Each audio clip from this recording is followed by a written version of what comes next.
सांख्यिकीय जानकारी यानी कि आंकड़े अर्थतंत्र में पाई जाने वाली आर्थिक घटनाएं और आर्थिक समस्याओं को हमेशा आंकड़ों में ही प्रस्तुत किया जाता है, क्योंकि इसके पीछे के कारण हैं। सबसे पहला कारण, आंकड़ों में प्रस्तुत करने से समय की बचत होगी।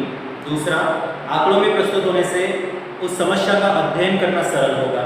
तीसरा, समस्या का अध्ययन करना सरल हुआ तो हम उस समस्या को बेहतर समझेंगे और उस समस्या के समाधान में योगदान देंगे।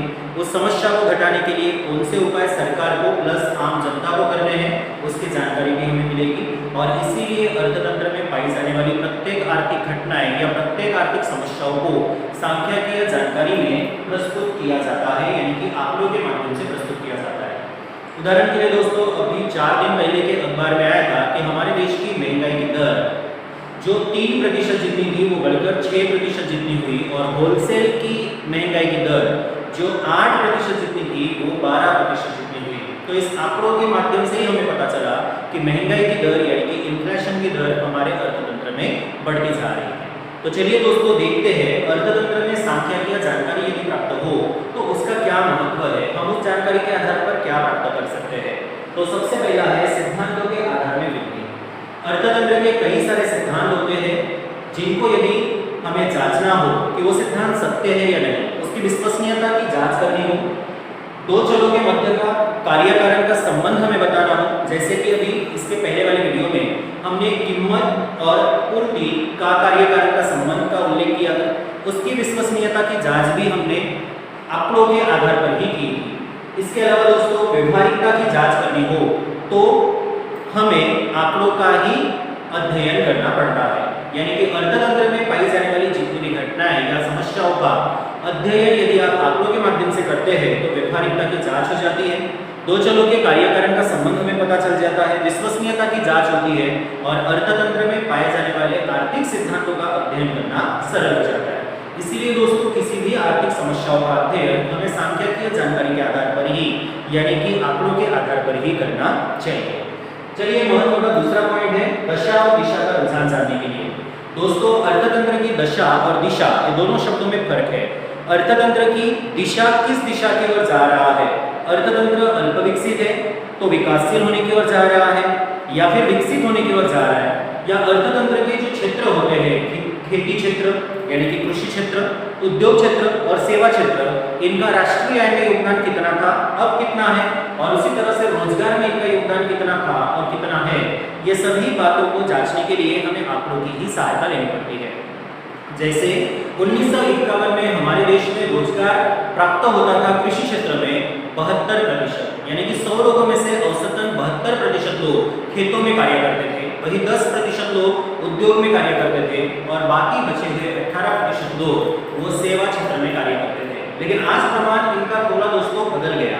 आज कृषि क्षेत्र हमारे देश के मात्र 48% लोगों को रोजगार दे रहा है और वही 26% जितना योगदान उद्योग और सेवा क्षेत्र का है। तो कहीं ना कहीं आंकड़ों के द्वारा ही हमें ये पता चल रहा है कि अर्थतंत्र किस दिशा की ओर जा रहा है। अब अगर हम अर्थतंत्र की बात कर रहे हैं तो अर्थतंत्र विकसित होगा तो किस आधार पे होगा, तो अर्थतंत्र को विकसित बनाना हो तो हमें कृषि क्षेत्र का महत्व घटा देना चाहिए और उद्योग और सेवा क्षेत्र का महत्व बढ़ाना चाहिए। और हमारा देश दोस्तों 1975 के बाद से ही कृषि क्षेत्र का योगदान दिन ब दिन राष्ट्रीय आय में और रोजगार में घटाता जा रहा है, जबकि उद्योग और सेवा क्षेत्र का योगदान दिन ब दिन बढ़ता जा रहा है। तो ये कहीं ना कहीं अर्थतंत्र की दिशा भी व्यक्त कर रहा है कि हम विकसित होने के कगार पे है, विकसित हो रहे हैं, होते जा रहे हैं, और इस तरह से अर्थतंत्र की दशा यानी कि अवस्था जो है वो सुधर रही है, ऐसा भी हमें देखने को मिलता है। पहले के समय में यानी कि 1951 में हमारे देश में 54% आबादी गरीबी रेखा के नीचे थी। आज के समय में मात्र 17% आबादी ही गरीबी रेखा के नीचे जी रही है। इसका मतलब गरीबी के प्रमाण में व्यापक पैमाने पर कमी आई है। तो ये सभी हमें कभी पता चलेगा जब हम आंकड़ों की सहायता लेते हैं। जैसे भी गरीबी का आंकड़ा आया था 54% और 17%, आंकड़ों के आधार पर ही हमें पता चला कि समस्या यानी कि अर्थतंत्र में घट रही है या बढ़ रही है, अर्थतंत्र की दिशा और दशा का रुझान कैसा है। चलिए दोस्तों बढ़ते हैं इंपॉर्टेंस के तीसरे वाले पॉइंट पर, तुलनात्मक अध्ययन करने के लिए।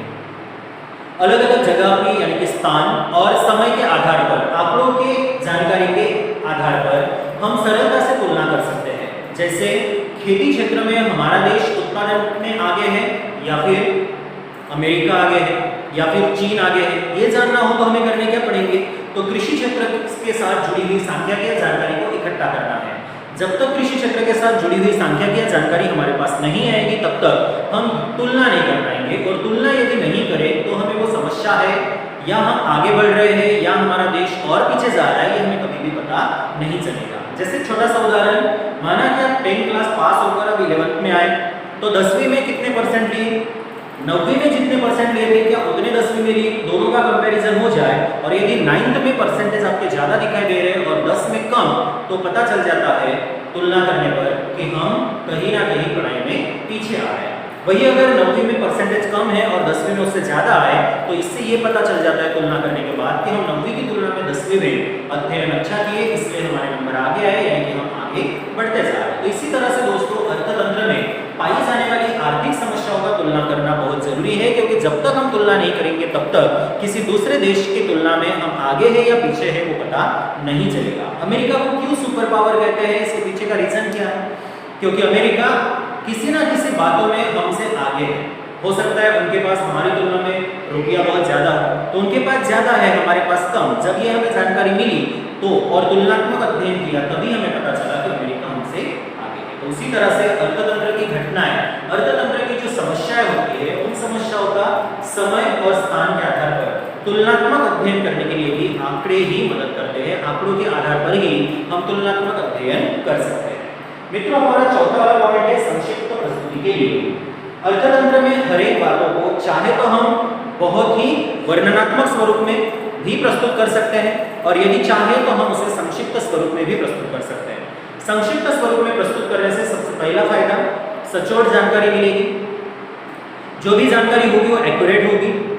उसके अलावा जानकारी को प्राप्त करने में और समझने में जो समय लगेगा वो आंकड़ों के आधार पर यदि हमने जानकारी इकट्ठा की तो समय भी कम लगेगा, यानी समय की बचत होगी। संक्षिप्त प्रस्तुति करने से लोग उसे समझने में भी रुचि लेंगे, क्योंकि यदि देखिए कोई भी बातों को अगर हमें दूसरों को समझाना हो और समझाने में हम 10 मिनट का टाइम लेते हैं तो लोग हमें 2 मिनट के बाद सुनना बंद कर देंगे, और वही अगर 10 मिनट वाली बातें हमने 1 मिनट में ही संक्षिप्त रूप में समझा दी तो हमारी सारी बातें वो सुन भी लेंगे, समझने भी लगेंगे और वो आकर्षक प्रस्तुति भी कहलाएंगे।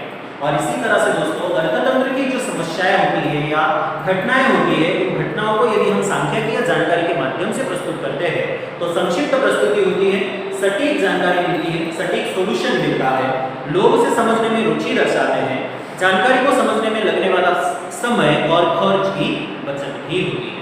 तो इस तरह से दोस्तों अर्थतंत्र की सांख्यिकीय जानकारी को यदि संक्षिप्त स्वरूप में प्रस्तुत किया गया तो अर्थतंत्र की समस्याओं को हम बेहतर तरीके से समझेंगे और समस्या के समाधान में योगदान देंगे। तो मित्रों, ये रहा हमारा टॉपिक 1.7 सांख्यिकीय जानकारी का महत्व। इसमें 4 मुद्दे हैं। सबसे पहला मुद्दा सिद्धांतों का आधार में वृद्धि होती है, दूसरा वाला अर्थतंत्र की दशा और दिशा का रुझान जानने के लिए, थर्ड वाला मुद्दा है तुलनात्मक अध्ययन करने के लिए, और चौथा मुद्दा है संक्षिप्त प्रस्तुति के लिए। इन चारों 4 के लिए सांख्यिकीय जानकारी का होना आवश्यक है। सांख्यिकीय जानकारी के आधार पर ही हम ये चारों 4 कदम जो है यानी सिद्धांतों के आधार को बढ़ा सकते हैं, अर्थतंत्र की दशा और दिशा का रुझान जान सकते हैं, तुलनात्मक अध्ययन कर सकते हैं और संक्षिप्त प्रस्तुति भी कर सकते हैं। चलिए दोस्तों, अब बढ़ते हैं 1.8 पर, और वो है सांख्यिकीय जानकारी को आलेख और आकृति में। क्योंकि ये जो आंकड़ों वाली जानकारी थी, इस आंकड़े वाली जानकारी को ही हमें किसमें बनाना है, आलेख और आकृति में। लेकिन आलेख और आकृति में कुछ जानकारी को प्रस्तुत करने से पहले हमें कौन कौन सी बातों की सावधानी रखनी है उसके बारे में ये टॉपिक दिया हुआ है, जिसमें सबसे पहला पॉइंट है विश्वसनीय प्राप्ति स्थान। दी हुई सांख्यिकीय जानकारी यदि विश्वसनीय प्राप्ति स्थान से प्राप्त की हो तो विश्वसनीयता में वृद्धि होती है। उदाहरण के लिए यदि मैं ऐसे बोलूं कि बैंक की दर यानी कि बैंक में आज ब्याज की दर घट गई, तो आप किस आधार पर इस बात पर विश्वास कर दोगे? मेरे द्वारा दिया हुआ ये स्टेटमेंट सही है या गलत, ये आपको पता नहीं चलेगा। आपको ऐसे लगेगा कि नहीं, सर बोल रहे हैं तो पक्का सही होगा, घटी रही होगी बैंक की दर या ब्याज की दर। लेकिन दोस्तों ऐसा जरूरी नहीं। लेकिन अगर ये मेरे द्वारा दिया हुआ स्टेटमेंट आपको आरबीआई ने दिया होता, तो अगर आरबीआई अनाउंस कर दे कि प्रत्येक बैंक ब्याज की दर घटा रही है या प्रत्येक बैंक में ब्याज की दर घट रही है, तो आप 100% आग बंद करके उसके ऊपर ट्रस्ट कर लेते हो, यानी कि विश्वास कर लेते हो, क्योंकि आपको पता है कि आरबीआई बैंकों का हेड है, सभी बैंकों के ऊपर नियंत्रण आरबीआई का है। वो जो कोई भी बोलेगा वो सब जांच पड़ताल करके और सब कुछ वही नीति नियम बनाता है, तो वो जो भी बोलेगा वो 100% सही होगा। तो बैंकिंग से जुड़ी हुई जानकारी हमें कहां से मिली? आरबीआई से मिलती है। तो आरबीआई हमारे लिए कौन सा प्राप्ति स्थान बना?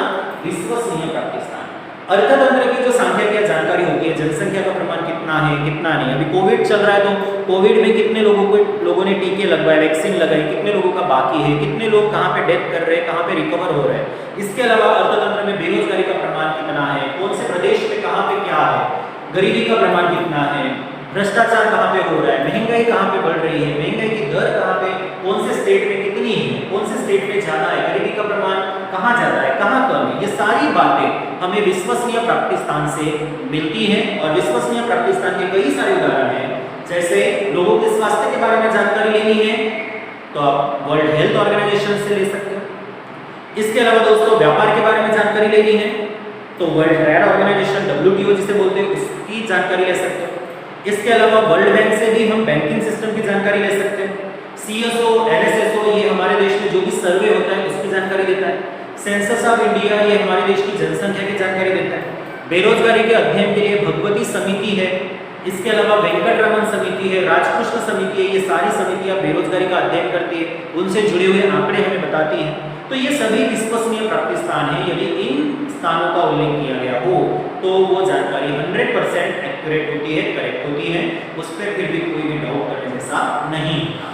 तो पहला पॉइंट यही है दोस्तों, विश्वसनीय प्राप्ति स्थान होना चाहिए, तो ही हम उस संख्या के जानकारी के आधार पर आलेख और आकृति बनाएंगे तो वो सही बनेगी। मुद्दा नंबर 2, निरपेक्ष और सापेक्ष चल। निरपेक्ष और सापेक्ष चल में निरपेक्ष चल ये y अक्ष पर होता है और सापेक्ष चल जो है वो x अक्ष पर होता है, जैसे कि मैंने यहाँ पर लिखा है। तो y अक्ष और x अक्ष, जैसे कि आपने कभी आलेख बनाया होगा दोस्तों, तो याद कीजिए आलेख बनाने के लिए हम दो अक्ष बनाते हैं, एक होता है x और दूसरा होता है y। तो x पर आता है सापेक्ष चल, इसे अचल राशि भी कहते हैं, और y पर आता है निरपेक्ष चल, इसे चल राशि भी कहा जाता है। तो याद रखना, जब भी आलेख बनाओगे तब x अक्ष पर सापेक्ष चल रखना है और y अक्ष पर निरपेक्ष चल रखना है। अब पहचानोगे कैसे कि कौन सा निरपेक्ष चल है और कौन सा सापेक्ष चल? तो बहुत आसान तरीका है दोस्तों, ऐसी कोई भी राशि की जो समान रूप से बढ़े वो x पे जाएगी, वो सापेक्ष चल होगा, और ऐसी राशि की जो असमान रूप से घटे बढ़े वो निरपेक्ष चल होगा, वो y पे जाएगा। अब ये भी समझ में नहीं आया तो दूसरे तरीके से भी समझो। यदि आपको देखने पर ये शब्द दिखाई दे रहे हैं, वर्ष, महीना, समय, दिन, इसके अलावा आवर्स यानी कि घंटे, इसके अलावा बरसात, इसके अलावा मांग, पूर्ति, उत्पादन, यदि ऐसे शब्द दिखाई दे रहे हैं तो वो सब के सब x अक्ष पर लेकर चलना है, और उनके अलावा जो दूसरी राशि बचेगी, दो ही दिया रहेगा, एक साइड में वर्ष और दूसरे साइड में कुछ होगा वो, एक साइड में महीना, दूसरे साइड में जो होगा वो। तो पहले साइड में अगर महीना दिखा तो महीना आप पहचान लोगे कि महीना कौन सी राशि है, सापेक्ष राशि है, तो उसको यहाँ पे डाल दो, और बाकी जो दूसरा बचा, चाहे वो जनसंख्या हो, गरीबी हो, बेरोजगारी हो, खर्च हो, आय हो, कीमत हो, वो सब निरपेक्ष राशि होती है, तो उसे y पर दर्शाते हैं। और तीसरा टॉपिक जो है दोस्तों वो हमारा है स्केल माप पसंद करना। दी हुई सांख्यिकीय जानकारी के आधार पर हमें स्केल माप पसंद करना होता है। स्केल माप आंकड़ों को देखकर योग्य स्वरूप में लिया जाता है, और वो जो भी लेते हैं वो आकृति के ऊपर दाहिनी ओर, जैसे मैंने यहाँ पे लिखा है 1 सेंटीमीटर बराबर 5, अगर हम 1 सेंटीमीटर बराबर 5 का स्केल माप लेते हैं तो 1 सेंटीमीटर बराबर 5 वो उसी के मल्टीप्लिकेशन में आगे बढ़ेगा, यानी कि 1 सेंटीमीटर बराबर 5 हुआ तो 2 सेंटीमीटर बराबर होगा 10, 3 के बराबर होगा 15 और 4 सेंटीमीटर के बराबर होता है 20। तो इसी तरह से हमें स्केल माप लेना है। कई सारे बच्चे क्या करते हैं दोस्तों, यहाँ पे 5 लेते हैं, फिर उसके बाद में यहाँ 8 ले लेंगे, फिर 15 ले लेंगे, फिर 20 ले लेते हैं, उसके बाद 25 लेने की जगह 22 ले लेते हैं, तो वो स्केल माप आपका हो जाता है गलत। और स्केल माप लेने के बाद यदि स्केल माप में थोड़ा बहुत अंतर पाया जाता हो, कहीं पर अगर डाउट्स आ रहे हैं आपको कि ये बराबर नहीं लिया गया, तो आपको एक और काम कर देना है, इस लाइन पर आपको ऐसे डबल एस का चिन्ह कर देना है, जैसे कि छोटे से में देख पा रहे हो डबल एस, आप बुक में भी देखोगे तो वहां पर भी आपको सिग्मा का चिन्ह या ऐसे SS डबल S का चिन्ह आपको दिखाई देगा, तो वो आप लिख दोगे तो वो सारे आंकड़े उसमें आ जाते हैं, तो आपकी आकृति जो बनेगी या आलेख जो बनेगा वो सही बनेगा। तो इन तीन बातों की जानकारी आपको रखनी है। सबसे पहले तो जो आंकड़े दिए होते हैं उनकी प्राप्ति स्थान जो है, उनका स्रोत जो है वो विश्वसनीय होना चाहिए। दूसरा, सापेक्ष और निरपेक्ष राशि को हमें x और y अक्ष पर दर्शाना है। और तीसरा, स्केल माप लेते समय सावधानी पूर्वक स्केल माप लेना है। स्केल माप जो भी लोगे वो हमें आकृति के दाहिनी और ऊपर के साइड में इस तरह से 1 सेंटीमीटर पर 5 का लिया तो 5 हमें लिखना है। ये 3 बातों का विशेष रूप से सावधानी बरतनी है आलेख आकृति बनाने के लिए। तो दोस्तों, आज हमने 2 टॉपिक कवर किए। सबसे पहला टॉपिक हमारा रहा सांख्यिकीय जानकारी का महत्व, जिसमें 4 पॉइंट है। और दूसरा टॉपिक जो है वो है हमारा सांख्यिकीय जानकारी को आलेख और आकृति में प्रस्तुत करते